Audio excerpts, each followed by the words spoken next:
नमस्कार, prime debate में आपका स्वागत है और मैं हूं आपके साथ प्रिया तिवारी। आज के इस खास चर्चा में हम बात करेंगे ईवीएम की, यानी कि इलेक्ट्रॉनिक वोटिंग मशीन, उसकी विश्वसनीयता की बात, कैसे ईवीएम पर लगातार सवाल खड़े हो रहे हैं। आज चर्चा इस बात पर होगी कि आखिर मतदान ईवीएम से ही क्यों, बैलेट पेपर से क्यों नहीं। क्या टेक्नोलॉजी पर आंख बंद करके भरोसा किया जा सकता है? जब कई संपन्न देश भी ईवीएम से इनकार कर रहे हैं, तो भारत जैसे विकसित देश में ईवीएम से ही चुनाव की जिद आखिर क्यों? क्या बैलेट पेपर से चुनाव नहीं हो सकता? जर्मनी जैसा देश भी बैलेट से वोटिंग करा रहा है। इलेक्ट्रॉनिक चीजों पर विश्व में सवाल उठ रहे हैं और यही सवाल हमारे देश का विपक्ष भी उठा रहा है। आज देश की संसद में चुनाव सुधार पर चर्चा हुई और इस दौरान समाजवादी पार्टी के राष्ट्रीय अध्यक्ष अखिलेश यादव ने बैलेट पेपर से चुनाव की मांग की।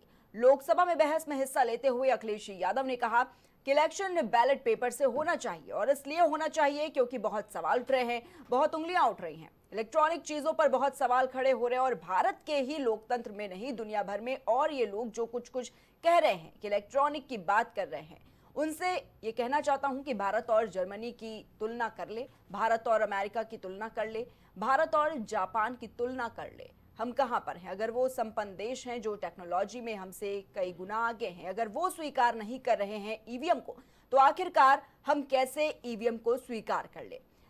देश की साफ मांग चुनाव बैलेट पेपर से हो। तो देखिए, लगातार इस पर तमाम तरह के सवाल उठते हुए नजर आ रहे हैं और ये पहला ऐसा मौका नहीं है जब ईवीएम पर सवाल उठ रहे हो। इससे पहले भी, चाहे चुनाव खत्म हो जाए उसके बाद ईवीएम पर सवाल उठ जाते हैं, या फिर चुनाव से पहले कई बार ऐसा देखा जाता है कि विपक्ष लगातार ईवीएम पर तमाम तरह के सवाल खड़ा करता है। लेकिन अखिलेश यादव इस पर क्या कुछ कह रहे हैं, आइए सुनते हैं। अध्यक्ष महोदय, मेरा भी सुझाव है कि इलेक्शन बैलेट पेपर से होना चाहिए और इसलिए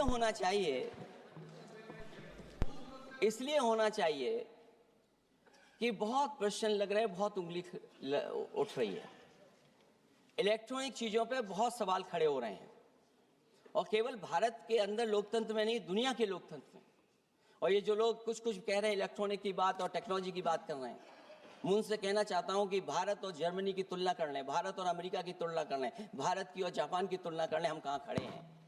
अगर वो संपन्न देश जो टेक्नोलॉजी में हमसे कई गुना आगे हैं, अगर वो स्वीकार नहीं कर रहे ईवीएम, तो आखिरकार हम ईवीएम को क्यों स्वीकार कर रहे हैं? अगर उन देशों में लोकतंत्र है और बैलेट से वोट पड़ रहा है, तो यहाँ पर भी बैलेट से वोट पड़ना चाहिए। और जो मेरी जानकारी जहाँ तक पहुँचती और जानकारी है मुझे, वो जानकारी ये कहती है कि जर्मनी में अगर आप ईवीएम से वोट डालेंगे तो वो अनकॉन्स्टिट्यूशनल माना जाएगा। सोचो, जर्मनी जैसा देश बैलेट पेपर से वोट डलवा रहा है, तो आखिर भारत जैसा देश हम बैलेट पे क्यों नहीं जा रहे हैं?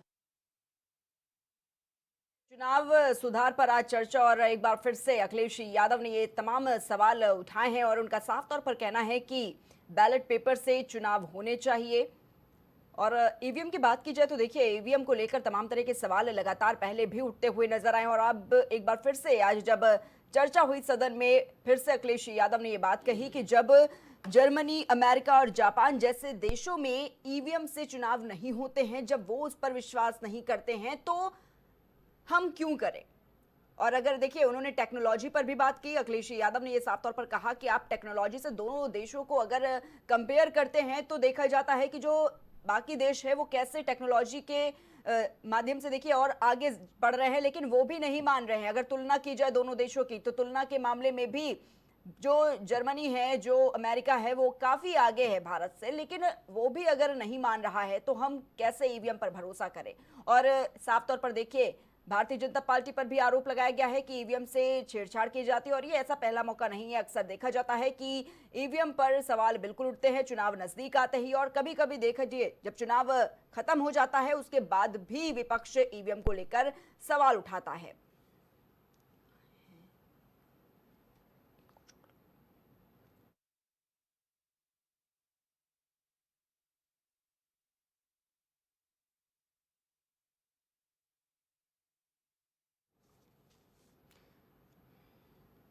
तो लगातार ईवीएम पर तमाम तरह के सवाल और एक बार फिर से आज अखिलेश यादव ने संसद के अंदर सवाल उठाए हैं ईवीएम को लेकर और उनका साफ तौर पर कहना है कि ईवीएम से चुनाव नहीं होना चाहिए। अगर विश्वसनीयता की बात है तो चुनाव साफ तौर पर अगर बात की जाए तो देखिए, ऐसा पहला मौका नहीं है, ईवीएम पर तमाम सवाल खड़े होते हुए नजर आए। पहले भी हमने देखा कि ईवीएम को लेकर तमाम ऐसे सवाल है जो खड़े होते हुए नजर आए, और एक बार फिर से ईवीएम पर सवाल और सरकार को कटघरे में खड़ा करने की कोशिश विपक्ष यहाँ पर करता हुआ नजर आया है।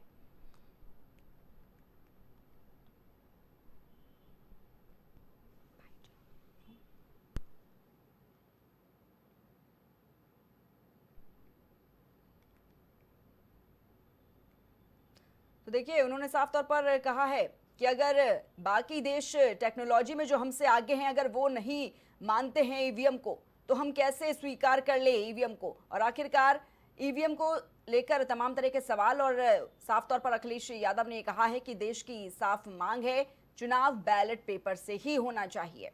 और आज हम इसी पर चर्चा करेंगे। हमारे साथ गेस्ट जुड़ चुके हैं।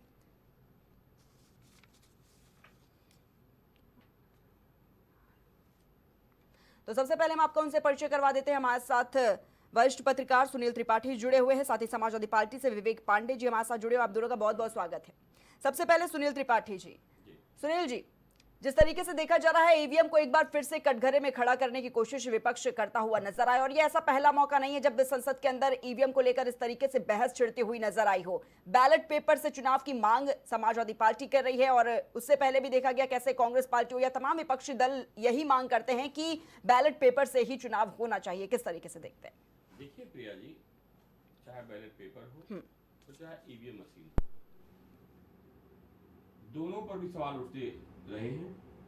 जब चुनाव बैलेट पेपर होता था उस समय लोग कहते फर्जी वोट डाले जा रहे हैं, और उसमें भी एक मामला ऐसा आया था कि अधिकारी थे जो नीचे अपने हाथ में यहाँ मोहर रख लिए थे, और उस मोहर से इनवैलिड वोट कर रहे थे लोग।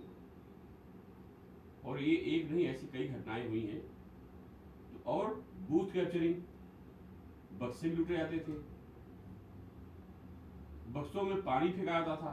तो ये भी देखा गया है कि वोट चुनाव को प्रभावित करने के लिए किस किस तरह के राजनेता क्या क्या करते थे, इस देश के लोगों ने भी देखा है, राजनीतिकों ने देखा है। लेकिन ईवीएम पर सवाल काफी देर से विपक्ष उठा रहा है। विपक्ष को ऐसा लग रहा है कि ईवीएम में ही भारतीय जनता पार्टी गेम करती है और ईवीएम के सहारे ही वो सरकार बनाती है। लेकिन ईवीएम से फायदे भी बहुत है। देखिए, टेक्नोलॉजी है प्रिया जी, टेक्नोलॉजी अच्छी भी है, बुरी भी है। बिल्कुल। इस बिजली सारा काम चल रहा है, अगर हम छू ले तो भी मौत हो जाएगी। तो ऐसे ही टेक्नोलॉजी अगर हमारे लिए फायदेमंद भी तो नुकसानदेह भी है। टेक्नोलॉजी में जो हम लोग जिससे गुजर रहे हैं, बहुत सी चीजें ऐसे कि घर में बैठे हम रिमोट दाबते हैं, कैमरे लगाते हैं और देखते हैं यहाँ से बैठ करके। तो संभव हर चीज है, ऐसी नहीं कि संभव नहीं है। लेकिन विपक्ष जिस तरह से ईवीएम पे मातम करता नजर आ रहा है, अब उसे लग रहा है कि अगर बैलेट पेपर चुनाव होगा तो शायद चुनाव निष्पक्ष हो और वो सरकार बनाने में सफल हो। इसी पे संसद में भी अखिलेश जी ने सवाल उठाए हैं। और ये अगर एक तरीके से देखा भी जाए कि अमेरिका जैसे विकसित देश भी इसको स्वीकार नहीं कर रहे हैं, तो भारत के ऊपर छुपा जा रहा है। इससे भी कहीं न कहीं नुकसान है। और अगर ईवीएम बात करते हैं कि ईवीएम हटाई जाए तो सबके लिए होगा। मान लीजिए आज भाजपा सरकार केंद्र से लेकर अन्य स्टेट तक है, कि जब आप सरकार बनती कभी तो भी ये दिक्कतें आएगी, विपक्ष कहेगा। तो कुल मिला के प्रिया जी, ईवीएम से सुविधाएं बहुत हैं। काउंटिंग होती थी 3-3, 4-4 दिन तक काउंटिंग होती थी। विवेक जी आ गए हमारे बात करने का। हमने भी देखा कि जब चुनाव होता था प्रधानमंत्री का, 3 दिन 2 दिन काउंटिंग हो रही है, प्रशासन भी लगा हुआ है, और रिजल्ट तीसरे दिन चौथे दिन होता है। आज क्या है कि ईवीएम को जैसे 5-6 घंटे में लगभग पोजीशन क्लियर होती है और 8 घंटे का रिजल्ट क्लियर होता है। ठीक है सुनील जी, ठीक है। विवेक पांडे जी हमारे साथ जुड़े हुए हैं लगातार समाजवादी पार्टी से। विवेक पांडे जी, ये बार बार ईवीएम को ही क्यों निशाना बनाने की कोशिश की जा रही है समाजवादी पार्टी की तरफ से? और देखिए, सत्ता पक्ष ये भी कह रहा है कि जब बैलेट पेपर था तब भी कहीं ना कहीं इनको दिक्कत थी, और अब ईवीएम है तब भी उससे दिक्कत है। तो अपनी हार का जो ठीकरा है वो ईवीएम पर क्यों फोड़ रहे हैं? विवेक पांडे जी। विवेक जी, आवाज मिल रही है आपको मेरी?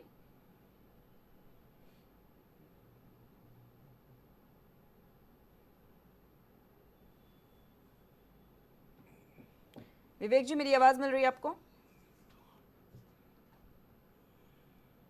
ठीक है, विवेक जी तक शायद आवाज नहीं पहुंच पा रही है, हम फिर से जुड़ने की कोशिश करेंगे।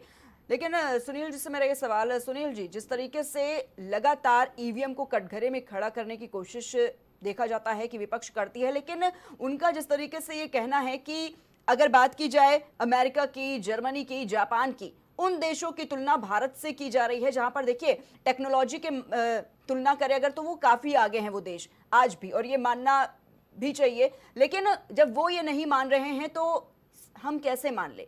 ये सवाल समाजवादी पार्टी उठाती हुई नजर आ रही है, और आज भी देखिए सदन में अखिलेश यादव ने ये कहा, तो इसको कितना मानते हैं आप? देखिए प्रिया जी। वहाँ के चुनाव में वहाँ कितनी आबादी है और हमारी पॉपुलेशन कितनी है, ये भी कहीं एक ये प्रश्न है इस चुनाव में। बिल्कुल। कि उनकी संख्या कम है आबादी की, हमारी संख्या इतनी ज्यादा है कि अगर हम बैलेट पेपर्स चुनाव कराते हैं या संपन्न होते हैं तो मैं मानता हूँ कम से कम 4 दिन तो एक सीट 3 दिन तो लगी जाएंगे।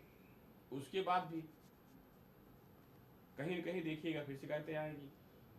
तो कम से कम ईवीएम मशीन को अगर कहीं रख दिया गया है तो उसको खराब तो हो सकती, खराब कोई चीज ऐसा नहीं जो संभव ना हो, लेकिन जिस तरह से पन्नों में पानी बूथ वाले बक्सों पर पानी फेंका जाता था या कैप्चरिंग होती थी, बक्से लूटे जाते थे, तो उससे तो ईवीएम मशीन ठीक है, मैं भी मानता हूं। लेकिन अगर विपक्ष लग रहा है तो सरकार को भी इस पर ध्यान देना चाहिए। और बैलेट पेपर से चुनाव कराने में नुकसान बहुत है देश का, आर्थिक नुकसान है। उन पेपरों के प्रिंट, फिर काउंटिंग में लोग लगाना, फिर रिजल्ट कितनी देर में आएगा, समस्याएं तो हैं। लेकिन हम अगर अमेरिका, जापान, जर्मनी चर्चा करते हैं तो वहाँ ध्यान देना चाहिए, वहाँ की आबादी भी बहुत कम है। वो कम आबादी की को वोटर, वहाँ के वोटर को या बैलेट पेपर को अगर वोटर बैलेट पेपर वोट डालता है तो प्रिया जी वहाँ दिक्कतें नहीं होंगी। लेकिन यहाँ अगर बैलेट पेपर चुनाव कराता तो समस्याएं बहुत होगी, वो चाहे सत्ता पक्ष के लिए हो चाहे विपक्ष के लिए हो। लेकिन विपक्ष को ऐसा लग रहा है कि ईवीएम मशीन के माध्यम से सरकार बन रही है, तो विपक्ष की सोच है। मैं तो बार बार कहता हूँ विपक्ष के पास कोई ऐसे मुद्दे ही नहीं है। अभी भी आपने लोकसभा में देखा कि किस तरह से राहुल जी सवाल उठा रहे हैं, उसका जवाब भी मिल रहा है उनको। तो जो मुद्दे जनहित के होने चाहिए उस पर विपक्ष काम नहीं कर रहा है। वो चाहे बैलेट पेपर से आप चुनाव करा देख लीजिए, भारतीय जनता पार्टी वही कर रही है जो जनता चाह रही है, भले ही उसमें कमियां हो, मैंने कहा सही कर रही है।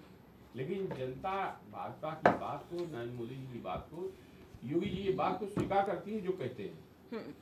विपक्ष में आप देख लीजिए, इस समय मैं देख रहा हूँ जो भी राजनीति हो रही है वो सनातन, हिंदू और राष्ट्रभक्ति को लेकर। लाइसेंस किसी पास नहीं है, लेकिन विपक्ष सनातनियों को जितना ही टारगेट कर रहा है वो करेगा प्रिया जी, उतना ही भारतीय जनता पार्टी को फायदा होगा। इस पर विपक्ष को चिंता करनी लेकिन बिल्कुल जी सुनील जी, लेकिन देखिए ये भी कहा जा रहा है कि ये कहना मतलब गलत नहीं होगा कि जब बिजली के मीटर भी सही बिल नहीं दे पाते हैं तो ईवीएम पर कैसे भरोसा? बिल्कुल सही कहा आपने, वही मैं भी कह रहा हूँ। टेक्निकल खराबी किसी भी हो सकती है प्रिया जी, वो चाहे मीटर बिजली को हूँ, और बिजली मीटर तो वास्तव में दे पा रहे हैं, इसलिए कि वहाँ भी अगर मैं कहूँ तो मेरे पास साक्ष्य तो नहीं है, लेकिन अमीरों का घाटा गरीबों से पूरा किया जाता है। ठीक है जी, ठीक है। हमारे साथ भारतीय जनता पार्टी से विवेक श्रीवास्तव जी भी जुड़ चुके हैं। विवेक जी बहुत बहुत स्वागत है आपका। विवेक जी क्या कुछ कहेंगे, जिस तरीके से समाजवादी पार्टी ये सवाल उठा रही है कि भाई ईवीएम से नहीं होने चाहिए चुनाव, बैलेट पेपर से होने चाहिए? देखिए प्रिया जी, समाजवादी पार्टी के सवाल को समझने के लिए आपको समाजवादी पार्टी के अतीत में जाना होगा, और विपक्ष के सवाल को समझने के लिए आपको और पीछे अतीत में जाना होगा। यही देश है। अभी सुनील जी कह रहे थे कि मतपत्रों से मतदान होने में क्या समस्याएं हैं। जवाहरलाल नेहरू जी के समय में बाबा साहब भीमराव अम्बेडकर जब चुनाव लड़े तो उनका 64,000 मत अवैध घोषित करवा दिया गया और 14,000 मतों से उनको पराजित घोषित करवा दिया। ये इतिहास है इस देश के मतपत्र से मतदान होने का। संभल में चुनाव था, मुलायम सिंह जी 5 चुनाव लड़ रहे थे वहाँ बूथ कैप्चरिंग करने पे समाजवादी पार्टी के गुंडे आमादा थे। तत्कालीन सरकार उसको रोकना चाहती थी। जगदम्बिका पाल जी को मिला करके कल्याण सिंह जी की सरकार गिरवा दी गई थी रोमेश भंडारी जी के समय में। ये दृश्य भी इस प्रदेश ने देखा है। मतपत्रों में लघुशंका करना, स्याही फेंकना, मतगणना के दौरान लाइट चली जाना, लाठीचार्ज हो जाना, 3-3 दिन तक मतगणना होते रहना, उसमें तमाम दिक्कतें पेश आना, ये सारी झंझावतों से निकल करके भारत की चुनाव प्रक्रिया ईवीएम तक आई है। ये चाहते हैं कि भारत के नागरिक का मत अवैध घोषित हो। ईवीएम में कोई मत अवैध नहीं होता। जब आप मत देते हैं तो पी से आवाज़ आती है और उसके बाद अगला मतदान तभी हो पाता है जब जो वहाँ ऑफिसर बैठा होता पीठासीन अधिकारी, जब वो बटन दबाता तब दोबारा जा कर के फिर मशीन पे आप मतदान कर सकते हैं। ऐसा नहीं कि आप जाएं एक बार में 5 बार बटन दबा दें, ये नहीं संभव है। ठीक है। तो ये चाहते हैं कि भारत के उस नागरिक का अमूल्य मत, बहुमूल्य मत अवैध हो। अवैध कैसे हो? कभी स्याही इधर की उधर लग जाए, कभी गिनने में लोग स्याही लगा के गिन देते थे। तमाम ऐसी खामियां से चुनाव प्रक्रिया निकल करके यहाँ तक आई है। प्रिया जी, बहुत साधारण सी बात अगर विपक्ष के समझ में नहीं आती है कि गंगा कलकत्ते से बनारस नहीं जाती, बनारस से कलकत्ता जाती है। राम तेरी ठीक है, गंगा विवेक मैली का श्रीवास्तव ये डायलॉग है। ठीक है विवेक तो श्रीवास्तव जी। कहने का मतलब ये कि जिस दौर में देश आ चुका तकनीकी युग में, अब वहाँ से उसको बैलगाड़ी और मतपेटियों तक ले जाना चाहते, जहाँ मतपेटियाँ लूटी जाएं, ये अब संभव नहीं है। आपको ईवीएम में क्या सुधार चाहिए, कैसे उसको और आप परिपक्व बना सकते हैं, उस पर बात करिए। चुनाव आयोग जब बुलाता है कि आप ईवीएम का की कमियां बताइए, तो वहाँ पे कोई विपक्षी दल कोई गंभीर चर्चा नहीं कर पाता, कोई उसको हैक करके दिखा नहीं पाता। गाल बजाने को सब तेज हैं। आपके इसी ईवीएम से इतने सांसद जीत के पहुँचे हैं और उसी ईवीएम को आप कोस रहे हैं। ठीक है विवेक श्रीवास्तव जी, लेकिन जिस तरीके से कहा जा रहा है कि जो बाकी देश हैं जो टेक्नोलॉजी के अगर तुलना करें हमसे कई आगे हैं, कई तो उस पर अगर वो नहीं भरोसा कर रहे तो हम कैसे भरोसा कर रहे हैं? अखिलेश यादव ये कह रहे हैं। बहुत सही बात आपने कहा। अखिलेश जी ने जर्मनी का उदाहरण दिया। जर्मनी की जनसंख्या 8 करोड़, 8.5 करोड़ है। अमेरिका की जनसंख्या 34 करोड़ है। उत्तर प्रदेश की जनसंख्या केवल 24 करोड़ है। दुनिया के 6ठे नंबर की आबादी तो केवल उत्तर प्रदेश में निवास करती है। आप सोचिए, आप किसकी तुलना किससे कर रहे हैं? ठीक है। जैसे अब गोवा जैसे राज्य की तुलना उत्तर प्रदेश से की जाए या किसी अन्य छोटे देश की तुलना भारत से की जाए, तो ये मजाक नहीं तो और क्या है? ठीक है विवेक आप श्रीवास्तव जी। मैं आपको ठीक है विवेक श्रीवास्तव जी, ठीक है। विवेक पांडे जी से भी जवाब ले लेते मैं हैं इसी आपको पर। 1 मिनट में एक किस्सा सुना दूं इसी बात पे। एक बार चौधरी चरण सिंह और देवीलाल जी में एक बहस हुई थी। तो चौधरी चरण सिंह ने कहा, जितनी बड़ी तुम्हारे वहाँ मंडल होते हैं उससे बड़ा हमारे यहाँ एक तहसील होती है उत्तर प्रदेश में, उससे ज़्यादा जनसंख्या की। तो स्थिति यह है कि अन्य प्रदेशों से सबसे बड़ी विधानसभा हमारे प्रदेश में होती है। तो कम से कम अखिलेश जी को तो बात नहीं कहनी चाहिए। ठीक है, ठीक है। विवेक पांडे जी, जिस तरीके से बार बार कहा जा रहा है ईवीएम को कटघरे में खड़ा कर दिया जा रहा है, अगर बात की जाए भारतीय जनता पार्टी की, वो ये कह रही है कि अगर चुनाव हार रहे हैं तो ईवीएम पर ठीकरा फोड़ दे रहे हैं इसका। विवेक पांडे जी, आवाज मिल रही है आपको मेरी?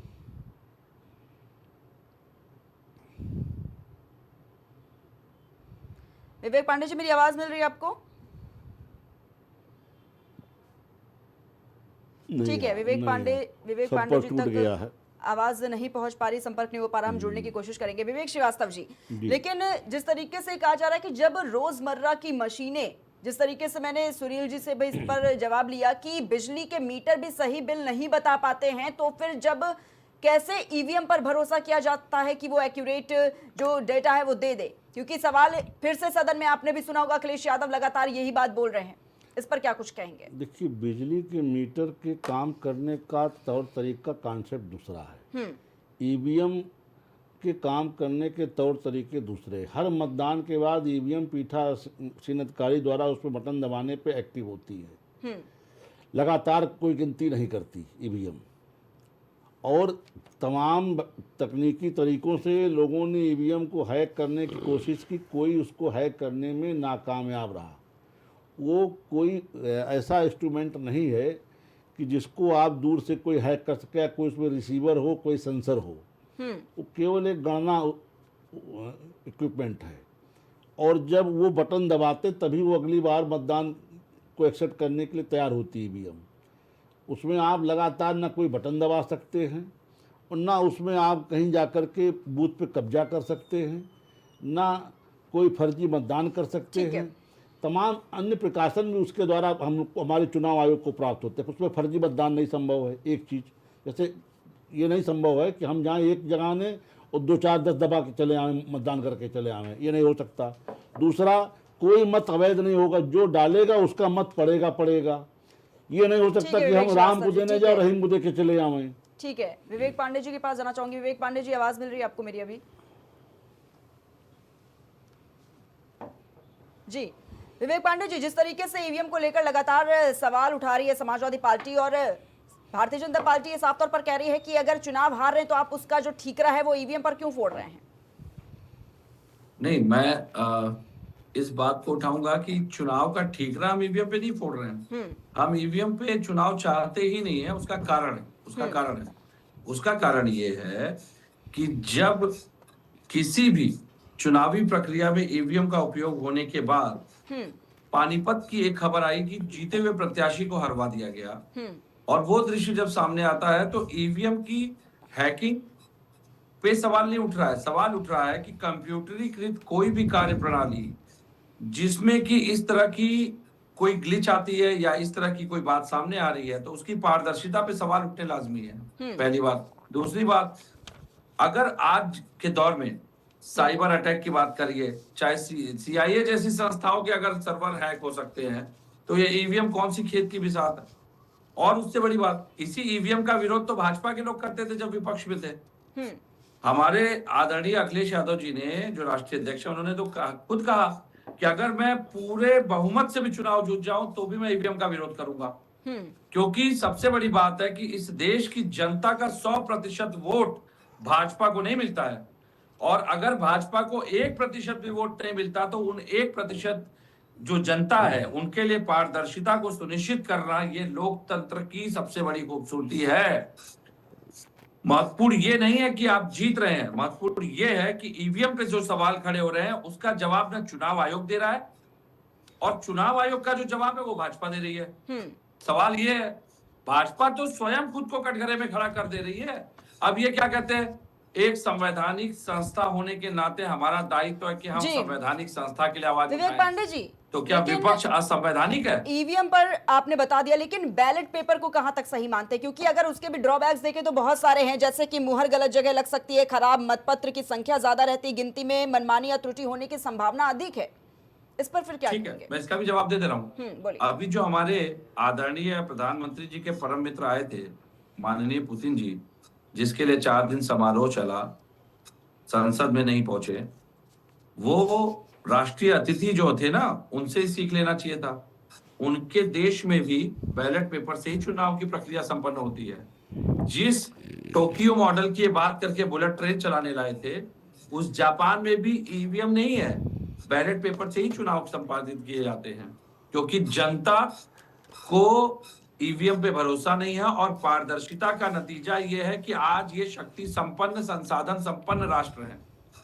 जिस देश में चुनी सरकार पे जनता का 100% भरोसा ना हो, उस देश में अराजकता की स्थिति देखी जा सकती है। देश का प्रधानमंत्री मुद्दों से दौड़ भाग रहा है। 10 घंटे वंदे मातरम पे बहस होगी, लेकिन 10 घंटे की बहस SIR, BLO की मौत, इंडिगो प्रकरण, एयरपोर्ट के दुर्व्यवस्थाओं पे अडानी की जिम्मेदारी तय करना, इन पर नहीं होगी। क्योंकि देश के प्रधानमंत्री के लिए सबसे महत्वपूर्ण है इतिहास की खामियों को दूर करना, वर्तमान को ठीक करके भविष्य मजबूत करना नहीं है भारत का उद्देश्य उनका। और ईवीएम की बात नहीं है, बात यह है हमारा सवाल चुनाव आयोग से है। ईवीएम को लेकर के भाजपा जो आज इतना मजबूती दिखा रही है, यही तो ईवीएम का सबसे ज्यादा विरोध करते थे, लेकिन आज ये ईवीएम के साथ खड़े हैं क्योंकि चुनाव जीत रहे हैं।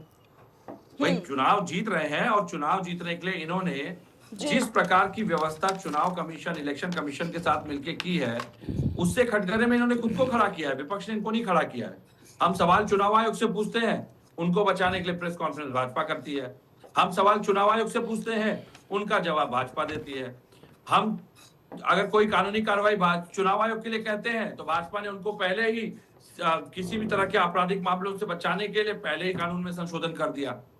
तो हम तो ये सवाल उठा रहे हैं ना कि अगर इस देश का लोकतंत्र ही भय के वातावरण से आप स्थापित करना चाहते हैं, कि आप भय पे आधारित लोकतंत्र की स्थापना इस देश में करना चाह रहे हैं, तो इस देश के संविधान की मूल आत्मा पे जो आप चोट कर रहे हैं, क्या इस देश का संविधान संविधिक परिधि में बचेगा?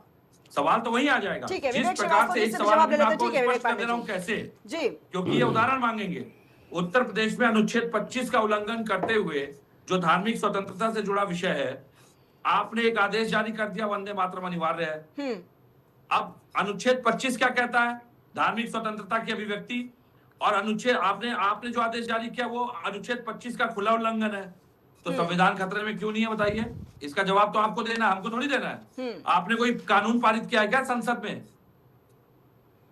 ठीक है, विवेक श्रीवास्तव जी। देखिए, जिन देशों का उदाहरण हमारे मित्र दे रहे हैं, किसी की 8 करोड़ जनसंख्या है, किसी की 14 करोड़ है, किसी की 13 करोड़ है, और वहाँ की स्थिति और भारत की स्थिति में ज़मीन आसमान का अंतर है। हम किसी देश की नकल नहीं कर सकते।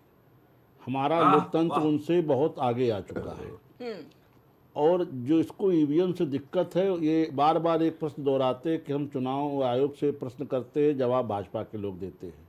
मैं इनको हर मंच पे उत्तर देता हूँ कि अगर आपके चुनाव आयोग से प्रश्न है तो चुनाव आयोग के कार्यालय लखनऊ से लेकर के दिल्ली तक खुले हुए हैं, जाइए वहाँ उनसे प्रश्न करिए, जवाब दीजिए। हमने तो मांगा ये अगर आप इस हमारे आदरणीय राजीव राय जी ने घोषी के प्रकरण में इस मंच पे अगर आप प्रश्न करेंगे, उस पर तो भाजपा डिफेंड कर रही है। भाई साहब, आप सुन लीजिए, जवाब आपने बोला, मैंने आपको टोका नहीं, थोड़ा सभ्यता बनाए रखें। ठीक। आपने विषय उठाया, मैंने आपको सुना, अब जवाब ले लीजिए। आप इस मंच पे उठा रहे हैं, मैं यहाँ बैठा हूँ, देश की संवैधानिक संस्था का यहाँ कोई प्रतिनिधि नहीं, तो आपको कायदे से उस प्रश्न को यहाँ उठाना ही नहीं चाहिए। अगर उठा रहे हैं अब लीजिए, तब डिबेट ही क्यों हो रही है? तो फिर आप डिबेट खत्म कर दीजिए। फिर आप चुनाव आयोग पर अगर यहाँ प्रश्न उठा रहे हैं, देश की संवैधानिक संस्था है, हम सत्ता पक्ष के कार्यकर्ता और उससे इतर हम इस देश के नागरिक हैं। बतौर भारत के नागरिक हमारा कर्तव्य है कि हम देश की संवैधानिक संस्थानों का पक्ष रखें।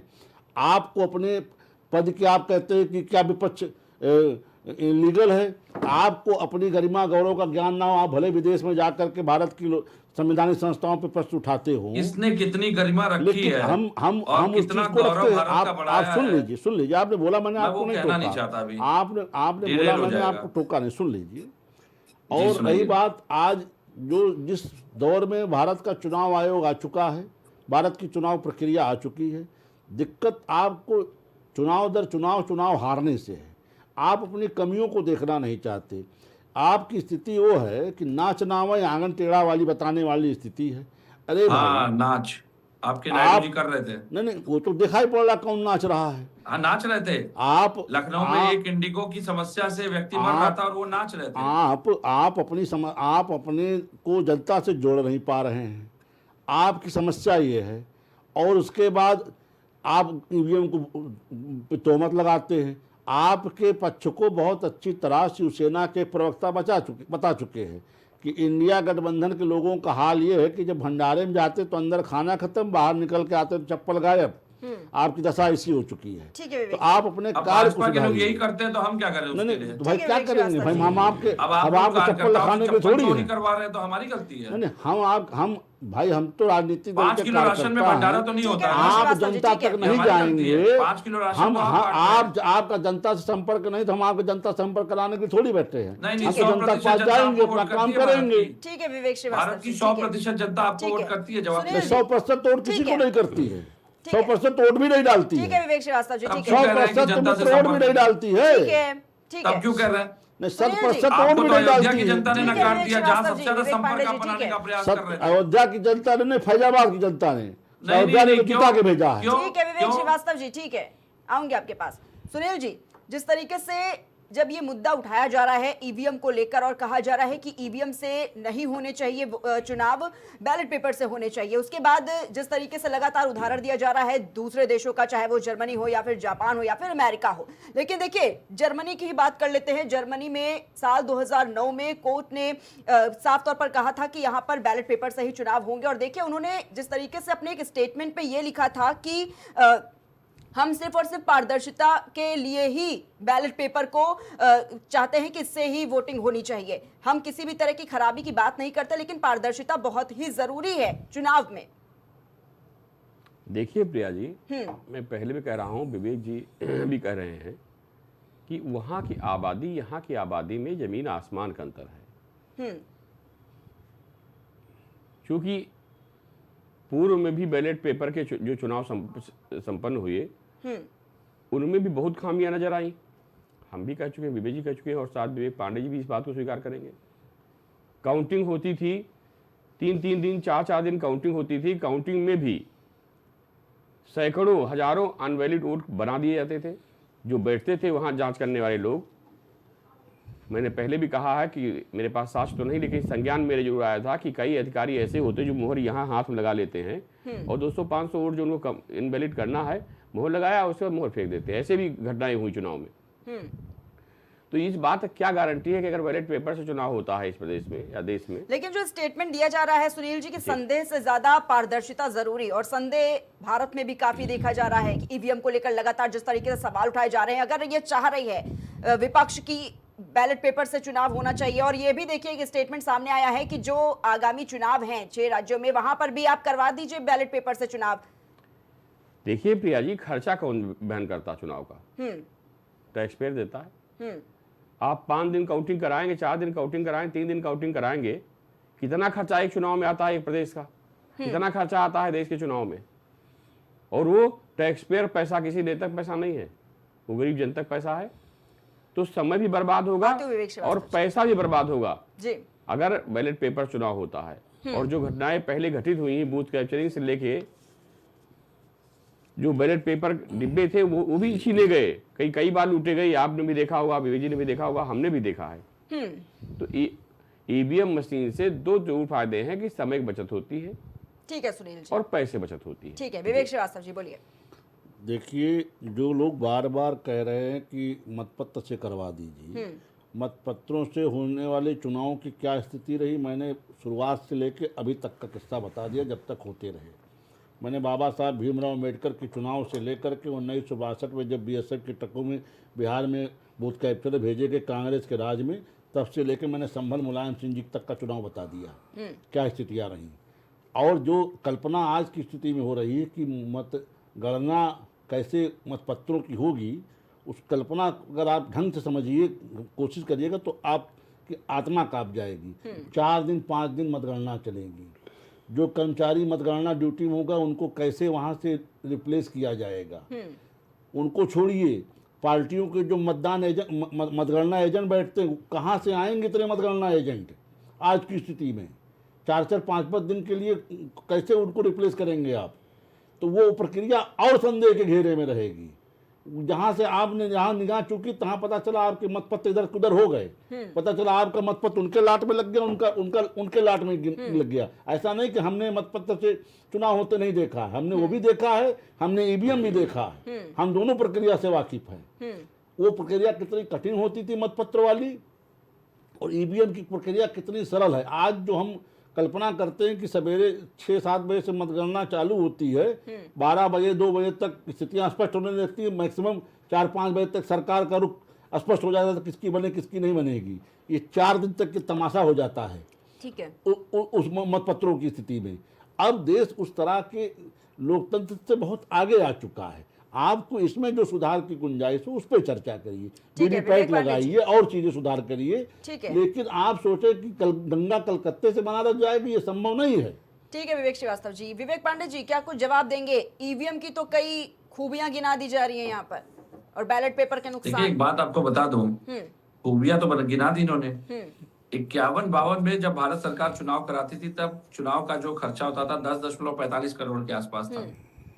आज 2014 में जब लोकसभा चुनाव हुआ तब इसका खर्चा था 3,870 करोड़ रुपए। 19 का खर्चा बताऊं तो 50 से 60 हजार करोड़ रुपए था, जिसमें राजनीतिक दलों का, उम्मीदवारों का भी खर्चा था। अब 51-52 के पहले चुनाव में प्रति मतदाता सरकारी खर्च 60 पैसे के आसपास था। 14 में 46 रुपए प्रति मतदाता हो जाता है।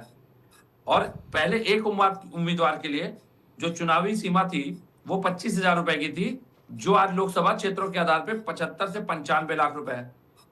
पहले चुनाव में लगभग 17.32 करोड़ पंजीकृत मतदाता होते थे, जो आज कई गुना बढ़ गए, ये सत्य है। और जब चीजें बढ़ी तो उसके अनुसार खर्चे बढ़े, ये भी सत्य है। लेकिन जो अभी तर्क दिया गया कि मैन पावर कहां से आएगी, एक तरफ खुद ही कह रहे हैं जनसंख्या ज्यादा है, दूसरी तरफ बता रहे हैं मैन पावर कम है, तो ये स्वीकार कर रहे हैं ना कि इनके पास सरकारी संस्थाओं में भी मैन पावर कम है, जिसके माध्यम से चुनाव को पूरी तरह से संचालित किया जा सकता है। एक बात तो इन्होंने खुद ही रख दी अपनी। दूसरी बात, खर्च की बात अगर करें, सबसे ज्यादा राजनीतिक चंदे तो आप ही को मिलते हैं भाई। पूरे देश का सबसे ज्यादा राजनीतिक चंदा एडीआर की रिपोर्ट के अनुसार तो आपके पास है, और सबसे ज्यादा जोड़ तोड़ खरीद फरोख्त भी आप करते हैं। और जनता के टैक्स के पैसे की जो बात आई, उसका सबसे ज्यादा दुरुपयोग भी आप ही करते हैं, कभी हवाई यात्रों पे, कभी सूचना विभाग पे।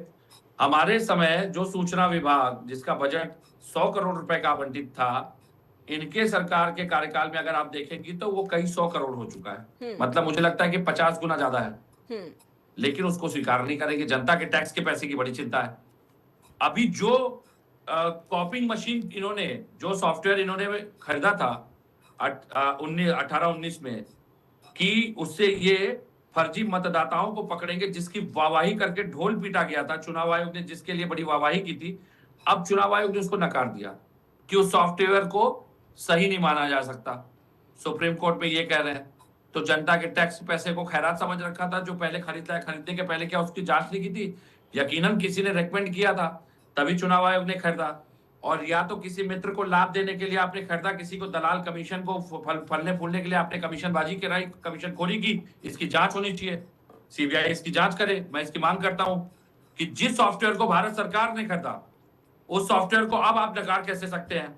उसके पीछे कितना पैसा खर्च हुआ उसको भी सार्वजनिक करिए, और उसमें कितनी दलाली गई वो भी सार्वजनिक करिए। और अगर दलाली नहीं गई तो आप उसका खर्चा क्यों छुपा रहे हैं? और जो सॉफ्टवेयर आप जांच परख कर लाए, आज वो झूठा कैसे हो गया?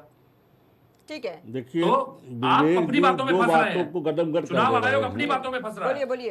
ये कहते हैं चुनाव आयोग, और उस सवाल कहते हैं पे कि सरकार ने चुनाव आयोग खरीदा। कन्नी काट रहा है, चुनाव और भाजपा आयोग के लोग किसी जवाब दे रहे हैं तो सिस्टम के लिए जलेबी की भारत तरह सरकार गोल-गोल घुमा खरीदारी के क्यों जवाब करने दे रहे हैं। लगी? भारत सरकार मैं किससे कहता हूं कि क्या चुनाव वास्ता? आयोग से जवाब सवाल सुन पूछा लीजिए, जा रहा विवेक श्रीवास्तव है। जी। आप कौन होते हैं जवाब देने वाले भाई? सुन लीजिए, आपने कहा संवैधानिक संस्था क्या विपक्ष असंवैधानिक है? फिर यहाँ देश क्यों का आप विपक्ष आरोप लगाए असंवैधानिक जा जा रहे रहे हैं, हैं? जाइए पार्टी चुनाव सत्ता से कार्यालय में, बात यहाँ करते फिर क्यों आप समय व्यर्थ कर रहे हैं अपना? बोलिए। अगर आपको हमसे जवाब नहीं सुनना है तो फिर आप यहाँ क्या अरे कर मैं रहे हैं? फोन पे हूं भाई, अपना प्रश्न लेकर के आप चुनाव आयोग जाइए, वहाँ एप्लीकेशन लगाइए, वहाँ आपत्ति हम तो दर्ज चुनाव करिए। आयोग गए। तो जाइए। मऊ का एक प्रकरण था, हमारे आपका मऊ का प्रकरण हो चाहे राजीव राय जी ने, जब इटावा वहां का के हो, चुनाव आयुक्त को वो प्रकरण दिखा करके उससे मांगा समय, तो समय नहीं दे रहा था चुनाव आयोग।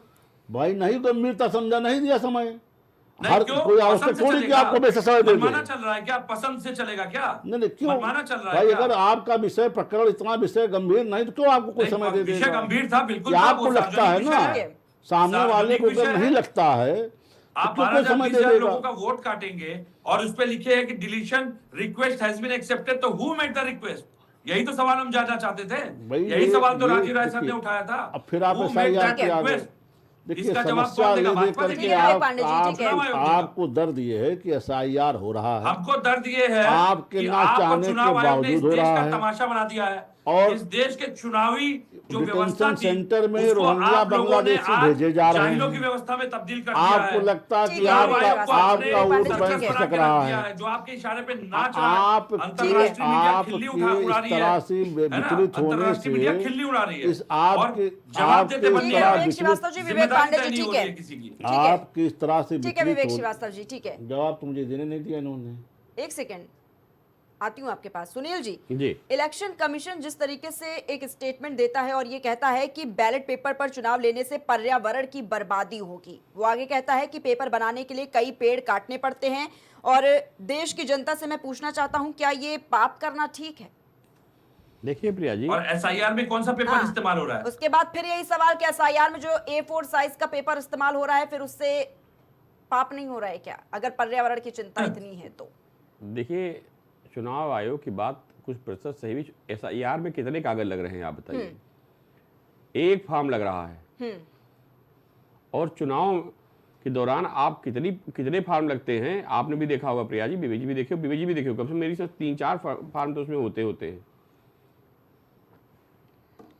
अगर पर्यावरण पे ध्यान दिया जाए तो कहीं न कहीं चुनाव आयोग की बात से भी हम सहमत हैं, और विवेक जी की भी बात से सहमत है कि जो एसआईआर में कागज लग रहा है वो कहाँ से आ रहा है। मेरा मानना है कि ईवीएम से चुनाव आयोग को चुनाव कराने में आसानी है, सुविधा ज्यादा है। काउंटिंग होगी, अभी उसी चर्चा हम लोग कर चुके हैं। टाइम बर्बाद होगा, कर्मचारियों का समय बर्बाद होगा, देश से पैसा बर्बाद होगा। ईवीएम से चुनाव आयोग रिजल्ट भी तत्काल घोषित कर देता है और चुनाव जल्दी संपन्न भी करा लेता है। इसलिए इस तरह के सवाल चुनाव आयोग उठा रहा है प्रिया जी। जी विवेक श्रीवास्तव जी, देखिए एसआईआर का फार्म चुनाव आयोग की व्यवस्था है, क्योंकि बहुसंख्यक आबादी जो है उतनी सही कह रहे हैं स्थिति में नहीं है कि वो ऑनलाइन जाकर के अपने डाटा एंट्री कर सके, इसलिए फार्म देना पड़ रहा है।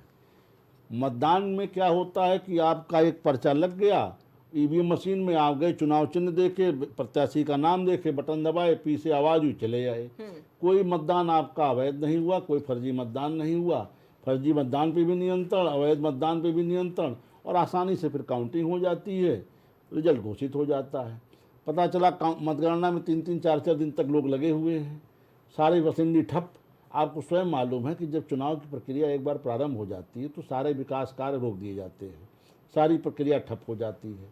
इसीलिए भारत सरकार चाहती है कि एक राष्ट्र एक चुनाव के यहाँ तो हर रोज़ चुनाव रहता है, कभी इस प्रदेश में, कभी जिला पंचायत का, कभी नगर निगम का, कभी लोकसभा का, कभी विधानसभा का। इन सारी स्थितियों से निपटने। विवेक श्रीवास्तव जी, ये भी कहा जा रहा है ना कि उस मशीन के अंदर क्या हो रहा है हमें कैसे पता, किसको दिखाई दे रहा है? देखिए अब इसी विषय पे आना चाहता हूँ। बोलिए। जो लोग कह रहे हैं मशीन के अंदर क्या हो रहा है हमें क्या पता, तो प्रश्न तो ये भी है कि मतपेटी के अंदर क्या हो रहा है यहाँ किसी को क्या पता? मतपेटी के अंदर अखिलेश यादव घुसे रहते हैं क्या? अगर ईवीएम में नहीं तो क्या मतपेटी के अंदर रहते हैं क्या वो? बात यह है कि उनको जो लत लगी है संभल वाली, वो नहीं होने वाली। जिस तरह से ये लोग बूथ कैप्चरिंग करते थे अपने अपने क्षेत्रों में, और उसके लिए सरकारें तक बदली गई हैं प्रिया जी। यहाँ पर ये प्रदेश का इतिहास रहा है। इसे आप झुटलाने तक तो सुनील जी बैठे हैं, कल्याण सिंह की सरकार ले लिया था इन लोगों ने मिलकर के रमेश भंडारी के साथ। ये सारी चीजें रिकॉर्ड में दर्ज हैं। तो अगर चुनाव जीतने के लिए लोग यहाँ तक जा सकते तो आप सोचिए कि मतपेटी उनके साथ क्या करते होंगे। और आज उस दौर में ले जाना चाहते हैं चुनाव, ये संभव नहीं है। ईवीएम में जो त्रिसुधार की गुंजाइश हो उसका चर्चा बैठ करके चुनाव आयोग से सभी दल करे, मुझे इसको कोई आपत्ति नहीं है। ठीक है, लेकिन जी, मैं बार बार कह रहा हूं कि अब ये तकनीकी युग है। अब हम जिस युग में आ चुके हैं, इस युग से अब हम वहां वापस नहीं जा सकते। जी ठीक है जी। विवेक पांडे जी, ये भी कहा जा रहा है कि अगर इतनी ही दिक्कत है तो चुनाव का बहिष्कार क्यों नहीं कर देते? नहीं, चुनाव का बहिष्कार करना तो इनको खुला मैदान देने जैसा होगा। जो लोकतंत्र आज ये भय के आधार पर स्थापित करना चाह रहे हैं, तभी आतंकवाद के आधार पर स्थापित करेंगे। इसीलिए वॉकओवर देना तो सही आइडिया नहीं है, पहली बात। दूसरी बात, 5 साल में 65 लाख बच्चों ने स्कूल जाना बंद किया है। ज्ञानेश कुमार जी देश को लेकर इतने चिंतित है कि पाप से बचने के लिए उन्होंने 5 साल में 65 लाख बच्चों को स्कूल जाने से बंद करने वाली व्यवस्था को इस देश में थोप दिया, जिसमें पहला गुजरात मॉडल आता है, दूसरा यूपी, जहां से रास्ते दिल्ली के खुलते हैं। तो दोनों ही राज्यों की दशा ध्वस्त है। और चुनाव आयोग के आयोग को इसके लिए बहुत साधुवाद। और एक बात उन्होंने कही, ये आंकड़ा जो दे रहे हैं, तो मोदी सरकार जो अडानी को हसदेव जंगल काट काट के दे रही है, ये बात की श्रेणी में विवेक नहीं पांडे आता जी, क्या? ये जो आप फर्जी चुनाव आंकड़े आयोग रखे को इसका आधार पांडे क्या जी, है चाहिए विवेक मोदी जी? जी से। ये जो आंकड़े आप रख रहे इसका आधार क्या है? ये जो आप बैठ करके बीच में टोकते हैं, नहीं, आपने क्यों आदत बिलबिला आप ही उठने में सीखी है। समझ में नहीं आता। ये शुरुआत आपके भी टर्म आप पे ही तो ने मैं की नहीं बोल थी। रहा था। शुरुआत जब आप ही ने सच की सामने थी। आता है तो जब मैं बिलबिलाहट बोल बाहर रहा आती था है। तो आप टिपिर टिपिर कर रहे थे बिलबिलाहट बीच में। आप बाहर आ गई, बताइए ना, क्यों? ये भाषा आप ही की है। नहीं आप मेरी बताइए ना भाषा कि तो है कौन नहीं। सा आंकड़े आधार क्या इस क्यों आंकड़ों का? बिलबिलाहट बाहर आ गई इनकी आज? नहीं, देखिए, हमारी बाहर नहीं, आप मैंने बताइए चुनाव फर्जी आयोग पे सवाल उठाए। आंकड़े देखिए भाजपा जो के ये सामने फर्जी आंकड़े आप आप समझिए लेके प्रिया आ जी, रहे हैं कि बात विद्यालय चुनाव जाना आयोग की हो बच्चों ने रही है। छोड़ दिया। जब आप विवेक पांडे जी भाजपा वही के कह रहे हैं कि इन आंकड़ों का इटावा से आधार लेके क्या आए है? SFI से कहाँ से लेके आए हैं आंकड़े? ठीक है विवेक श्रीवास्तव जी, विवेक पांडे जी वही कह रहे हैं कि ये जो आंकड़े आप पेश करें उनका आधार क्या है? भाई आधार क्या है? जाइए पूछिए जिन लोगों को आपने मान्यता प्राप्त बना रखा है, उन लोग से पूछिए आधार क्या है। वही लोग पब्लिश करते हैं, वही लोग प्रिंट करते हैं, सोशल मीडिया पे जम के चलता है। उनको नोटिस दीजिए, जाइए पूछिए ना। नहीं, ये हमने आप रोका है बताएं क्या? ना, आप यहाँ और बात प्रस्तुत चुनाव कर रहे आयोग हैं की हो रही आंकड़ा, है, आप ये मुंह उठा बताइए। के चले आए जवाब देने। भाई यही तो मैं हमने आपसे तो कह रहा था कि देखिए ना, भाजपा को दर्द होता है। आधार चुनाव व्यवस्था आयोग लागू किए भाजपा प्रदेश की में एक इकाई हो गई है। ताकि फर्जी एडमिशन बंद हो। आप आप अगर उसको क्या बता रहे हैं आप भाजपा बताइए। पे सवाल आप उठाएगी, उसका तो आधार चुनाव आयोग उपस्थित खड़ा हो करिए। जाता है। और चुनाव आयोग आप पे आंकड़े नेशनल की चैनल की तो डिबेट भाजपा में खड़ा हो बैठ करके जाता है। फर्जी आंकड़े प्रस्तुत कर रहे हैं, अरे आप उसका आधार आप तो दीजिए। नीति आयोग को भी फर्जी बता देते हैं। आप तो नहीं, हम तो पूरी समाजवादी पार्टी को फर्जी बता रहे हैं। IMF ने अभी जो हम आंकड़े तो जारी कहते किए, समाजवादी उसमें पार्टी क्या पूरी अर्थव्यवस्था फर्जी भारत को आंकड़ों को बताया। है। और ये बताया आप बताइए कि ना। आप ठीक है, विवेक हेराफेरी श्रीवास्तव कर जी, रहे हैं। आपके साथ का आधार क्या है? फर्जीफिकेशन करके तो आपने सरकार बना रखी है। भाई आप बताएं ना, पढ़े आप लिखे आपके व्यक्ति को अपने आंकड़ों का देना आधार चाहिए, क्या इस है? देश की जनता से आप बैठ है। करके आप फर्जी आंकड़े ठीक है, प्रस्तुत विवेक कर रहे श्रीवास्तव किसी को भी विवेक उठा पांडे करके जी, बिठा नेशनल देते हैं, चैनल की जिसको डिबेट देश में। आप बताएं एटलीस्ट कंट्रोल कर रहे हैं, उद्योगपति देश के नेतृत्व को कंट्रोल कर भाई, रहे हैं। आप बताएं ठीक है, ना। विवेक श्रीवास्तव जी, जीते ठीक तो है। वो देश के जब समाजवादी पार्टी चंदा लेकर अनिल अंबानी को राज्यसभा भेजी थी तो क्या धर्म खाते में भेजे थे क्या? विवेक श्रीवास्तव जी। भारत को नीचे रख दिया, बता रहे हैं कि अनिल कहां से अंबानी रखा को है। जब राज्यसभा भेजा ठीक था है। समाजवादी पार्टी ठीक ने है, तो विवेक क्या क्या श्रीवास्तव धर्म जी। खाते में अरे भेजा था ये क्या? समाजवादी पार्टी बकवास ठीक करते है। रहिए, आप कहां बैठे हैं क्यों? वो देखिए पहले। समाजवादी पार्टी क्या अनिल अंबानी ठीक क्या है रिश्ता विवेक था? श्रीवास्तव जी, ठीक है सुनील जी, गरीब इस पर विचार final देखा comment समाजवादी दे दीजिए, पार्टी जिस ने तरीके ये देख से- लीजिए इनका आंकड़ा, ठीक है। 65 लाख बच्चों ने स्कूल जाना छोड़ा है, देख लीजिए। अरे आधार बताओ ना, और इसका मैं आंकड़ा बोलूंगा, क्या है? गुजरात और यूपी, ठीक है। गुजरात अरे और आंकड़ा यूपी तो बताओ। ठीक बर्बाद है कर विवेक दिया जी, इन लोगों ने। ठीक है विवेक 65 पांडे जी, लाख विवेक बच्चों का श्रीवास्तव आप जी, ठीक है। आंकड़ा दे रहे हो। प्रवक्ताओं ने। 65 लाख बच्चे जो आप कह रहे हो उसका आंकड़ा तो दो भैया। ठीक है। आधार तो बताओ अरे क्या तो लो ना, सूचना का जाओ आपकी? पूछो पूछो इस ईवीएम पेपर में कैसे वर्सेस छापा है, जाओ बैलेट पूछो। पेपर, ये जो कोई जंग रोक छिड़ी रहा है हुई क्या? है, विपक्षी पार्टियां लगातार सवाल उठा बहुत रही है। से ये पहली मोचियों बार को ऐसा मुलायम नहीं सिंह है ने कि जब इस पत्रकार तरीके बना से दिया, सवाल तो उठाया उसका जा रहा है क्या और करें? बैलेट पेपर पर चुनाव करने की अरे मांग की जा रही है। मान्यता आपने क्या दी है? कुछ पैनल कमेंट देंगे? हमने ठीक नहीं है, दी, मुलायम सिंह ठीक यादव है, बहुत विवेक मोचियों को विवेक जूता श्रीवास्तव जी, पॉलिश करने विवेक वाले पांडे को जी, ठीक है, मिल गया जवाब। ठीक अरे है, चलिए, ठीक है सुनील जी, फाइनल कमेंट दे दीजिए इस पर। देखिए प्रिया जी, जी बैलेट पेपर से चुनाव हुए उनके परिणाम अच्छे नहीं आए। बैलेट से जब जब चुनाव हुए भाजपा हारती थी, इसीलिए डर रही है। विवेक जी, मैं बार बार कहता हूं ना कि आप हारती हुई भाजपा को जिताते हैं। यही हाल राहुल जी का है, यही हाल हमारे आदरणीय अखिलेश जी का है। भाजपा वही गेंद पकड़ती है जिसको आप फेंक देते हैं, वो उसे बुनाने का काम करती है। भारतीय जनता पार्टी में कहना नहीं चाह रहा हूं, जिस तरह से हिंदुत्व, राष्ट्रवाद और सनातनियों के साथ खड़ी हुई दिखाई पड़ती है, आप उसी कटाक्ष करते हो, और यही आपके हार का कारण ही मेरा विश्लेषण है। ठीक है जी, ठीक है, चर्चा को यहीं पर समाप्त करेंगे। बहुत बहुत धन्यवाद आप सभी का हमारे साथ इस खास चर्चा में जुड़ने के लिए। हमारे साथ भारतीय जनता पार्टी से विवेक श्रीवास्तव जी जुड़े हुए थे, हमारे साथ समाजवादी पार्टी से विवेक पांडे जी और वरिष्ठ पत्रकार हमारे साथ सुनील त्रिपाठी जी आज की इस खास चर्चा में जुड़े हुए थे।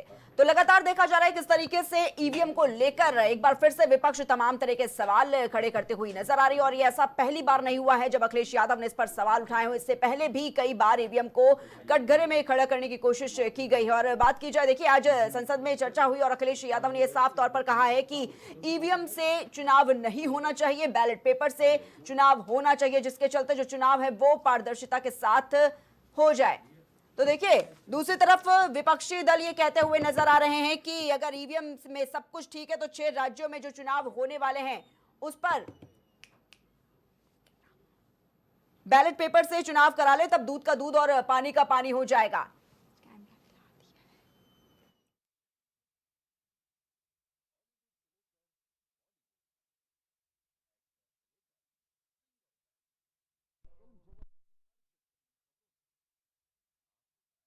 ईवीएम को लेकर सवाल उठाया जा रहा है और एक बार फिर से आज अखिलेश यादव ने यह सवाल उठाया और साफ तौर पर यह कहा कि जो चुनाव है वो संपन्न कराने चाहिए तो वो सिर्फ और सिर्फ बैलेट पेपर से ही।